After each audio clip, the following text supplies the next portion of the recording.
ശമ്പള പരിഷ്കരണം ആവശ്യപ്പെട്ട് ഉണ്ണായി വാര്യർ സ്മാരക കലാനിലയം ജീവനക്കാർ നടത്തുന്ന അനിശ്ചിതകാല സമരം 5ാം ദിവസത്തിലേക്ക്.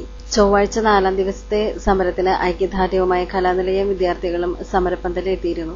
5ാം ദിവസത്തെ സമരം കുട്ടന്മാരാർ ഉദ്ഘാടനം ചെയ്തു.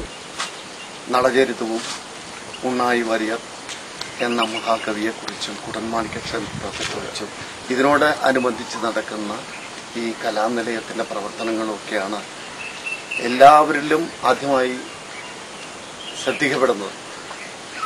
ഇരിഞ്ഞാലക്കുടയിൽ വളരെ കാലമായി നമ്മൾ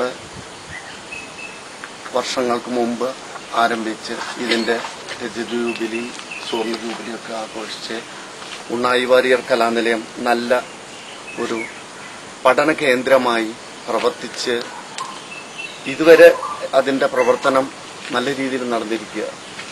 പ്രഗത്ഭരായ പല കലാകാരന്മാരും പള്ളിപ്പുറം ആശാൻ മുതൽ ശ്രീനാരായണപുരം അപ്പാശാൻ തുടങ്ങി രാഘവനാശാൻ, കുട്ടനാശാൻ, ഇങ്ങനെ വളരെയധികം പ്രഗത്ഭര് ഇവിടെ കലയ്ക്ക് വേണ്ടി ജീവിതം മുൻനിർത്തി.